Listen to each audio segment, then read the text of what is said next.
The Magistrate of Jinzhou took our community by surprise with her incredible damage. As of 1.1, we can 100% say that Jinhsi is the strongest character yet. In this video, we will cover Jinhsi's whole kit, best echoes, weapons, teams, and how to play.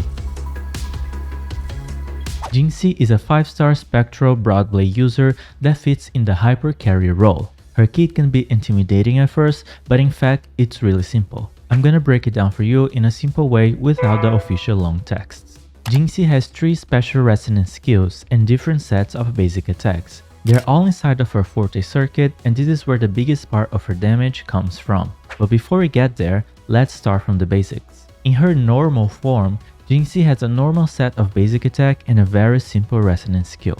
This resonance skill can be completely ignored as a whole. The damage is not impressive, and in most situations it just delays your rotations. It's useful to walk a little bit faster in the open world though, since the cooldown is so short if you cancel the last animation. Jinhsi's basic attack is nothing special in itself, but after performing basic attack 4, you'll gain access to a new resonance skill. Jinhsi will perform a dash and enter the incarnation mode. This mode lasts for 10 seconds. In this mode, Jinhsi will start floating above ground and her whole kit will be changed. That means basic attack, heavy attack, dodge, dodge counter, resonance skill, everything. But all of this will be considered resonance skill damage.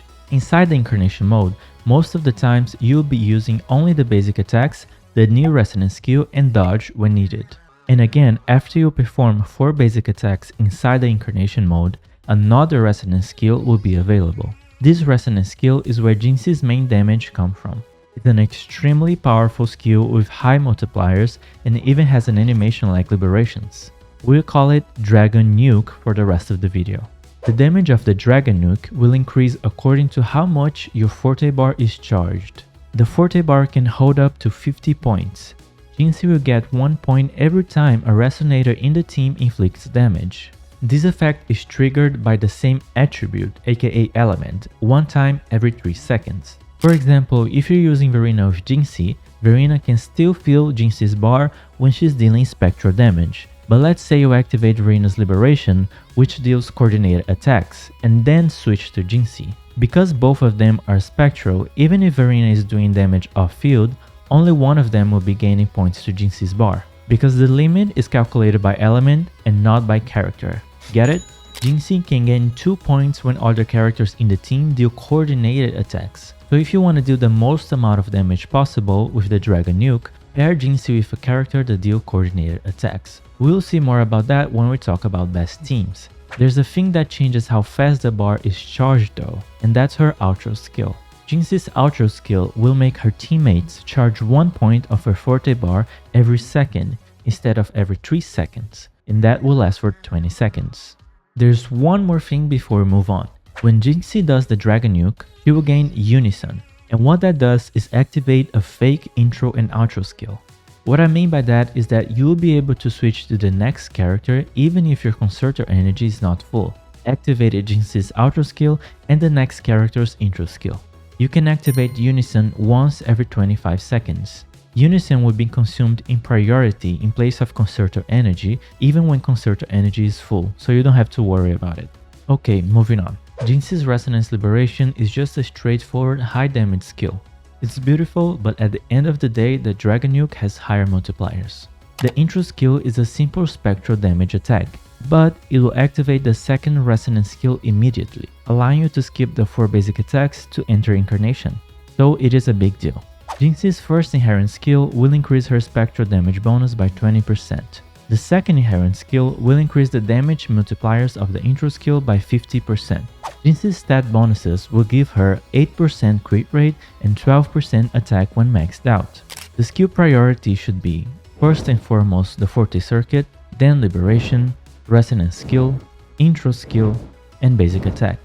The inherent skills should be unlocked as soon as they are available, and the crit rate stat bonuses should be unlocked before the attack once. Jinhsi is incredibly strong at S0, but let's see how this can improve her. For sequence 1, Jinhsi will get an incredible 80% increased damage on a Dragon Nuke. You can activate it by either doing 4 basic attacks or using the Resonance skill inside the Incarnation mode. For sequence 2, Jinhsi will restore the whole bar, that's 50 points, when she stays out of combat. It can be triggered one time every 4 seconds. This means when she's out of combat and not out of the field as a lot of people think. So it's basically good only for the first rotation in endgame modes and for overworld exploration in general. For sequence 3, Jinhsi will get a 25% attack buff when she uses intro skill, and it can stack 2 times. It lasts for 20 seconds. So in theory, you can use Jinhsi's intro 2 times in a short period using the unison effect from her forte circuit, and that will give you 50% attack. It's a huge buff. For sequence 4, whenever she does the Dragon Nuke or the Liberation, all resonators on the team will get a 20% attribute, aka element, damage bonus for 20 seconds. For sequence 5, the damage multiplier of the Liberation is increased by 120%. For sequence 6, the damage multiplier of the Dragon Nuke is increased by 45%, and the additional damage multiplier gained by consuming the points in the bar is increased by 45% as well, which is actually insane. Her more significant sequences are for sure the first and the last one. Sequence 1 is actually impressive, and is the first time we see a limited character having something significant in the first sequence. Jinhsi has a good variety of weapons, considering Broadblade is the weapon type with more options as of 1.1. The first and obvious option is her signature Ages of Harvest. This weapon will not only give you a delicious 24.3% crit rate, but also 12% attribute damage and 48% resonance skill damage. Jian's weapon Verdant Summit and the standard banded Lustrous Razor are great options as well, and very similar in damage, both of them. For the 4-star options, you have the craftable weapon Broadblade number 41, the Battle Pass Autumn Trace, and the gacha weapon Helios Cleaver. All 3 of them are very similar in terms of damage, so go for the one you'll have more ranks on. The Autumn Trace makes it easier to build her echoes though, since the main stat is crit rate. For the echoes, you will want to go for the 5-piece Celestial Light set. There's no other set that compares to this one, so it's the only and obvious option. As a temporary option, you can use the 2-piece Celestial Light and 2-piece Lingering Tunes, but keep in mind that it is provisory. Jinhsi uses a 4-3-3-1-1 echo setup. For the 4-cost echo, you should go for crit rate or crit damage depending on what weapon you're using.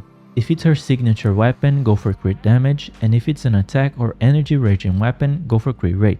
For the 3-cost echoes, it depends. If you're running her signature weapon, spectral damage and attack percent will do better damage, because she already has a good amount of spectral damage in her kit and in the weapon. If you're using any other weapon, go for double spectral damage. For cost 1 echoes, go for attack percent as well. For the main echo, your best option is the new Echo Jue. This echo is made for her. It gives an incredible 16% resonance skill damage, and the fact that it's an automatic summon instead of a transformation is amazing. This echo also does damage over time that counts for her forte bar, so it's just far superior than the other option, which is the Morning Aches. For the substats, you will go for ER, crit rate, crit damage, attack percent, resonance skill damage, and flat attack, in this order of importance. Her ER requirements for a proper usage of the Liberation is quite high, around 30 and 40%, so make sure it's a priority. This amount of ER will allow you to use your Liberation every rotation or every second rotation. You can also choose to completely forget the necessity to use the Liberation, since it's not the main source of her damage, and go fully for crit rate and damage. But I personally don't recommend that, since Liberations has an important role of charging the Concerto energy, which is essential for rotations in general. As we saw before, Jinhsi gains amazing value from characters that use coordinated attacks, since they charge her bar twice as fast as characters that don't. So that already fills us 1 slot in the team, and the options are Mortefi, Yanwu, and Yinling. Yinling is the obvious option for a premium team here. But considering the current roster in the game as version 1.1 and the fact that we need 3 teams for endgame, I don't think it's plausible to pair her with Yinling on Tower of Adversity because your other 2 teams will be lacking. But for hologram fights, it's great. Put Reina in the last spot and you have a premium team. Mortefi can also fit here, but I'd only do this if you don't have Jian, because separating Jian and Mortefi is painful, they were made for each other, leaving us with Yanwu, which is so much better than people think. He fits so well in the scene because activating his coordinated attacks takes almost no time. He increases vibration strength depletion, and if you have S4, you get a shield as well. If you use the healing set on him and the right gauntlets, he can buff your attacks as well. All that with minimal field time. He's just perfect for Jinhsi. For the sustain role, you can use any of the available options, with Arena still being the most obvious one. But Miss Taochi gets a highlight here since her outro skill buffs resonant skill damage. It's absolutely perfect for Jinhsi. It's an immense buff. Taochi can feel very clunky and slow to charge Concerto energy though. Thankfully Jinhsi's Unison help, but she still feels somewhat slow. But her buff is totally worth the slowness. A great buffing team is Taochi and Verena together. They will make your Dragon Yoke go crazy. Another good option is Spectral Rover. Rover's S6 applies a valuable Spectral Rest Shred to the enemies, and S4 also heals the team. So you can run Spectral Rover as a healer and buffer. And for last, I have to mention this very fun team, which is Jinhsi, Mortefi, and Jianshin.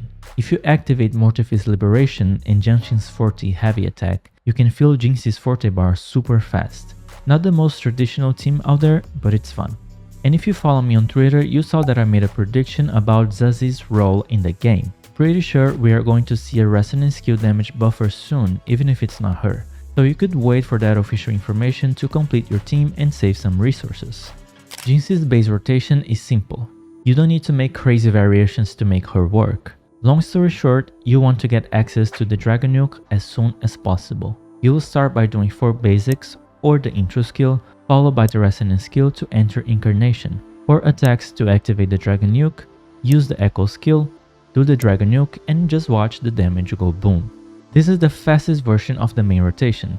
I like to use the resonant skill inside of the Incarnation mode when I want to reposition, because it's a dash that can take you to the other side to make sure you get everyone with the Dragon Yoke. But if you're in a rush, you can ignore this resonant skill as well. If you're playing with Taochi in your team, make sure you go from her to Jinhsi every time to make use of the buff.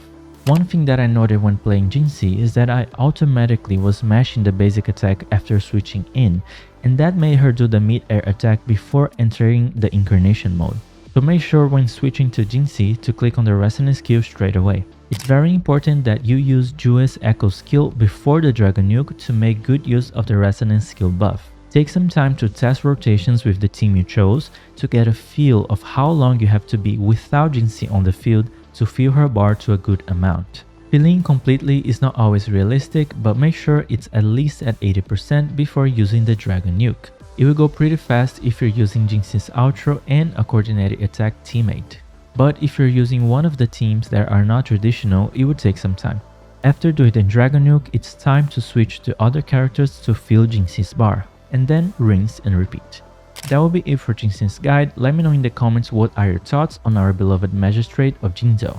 Thank you, and I'll see you in the next one.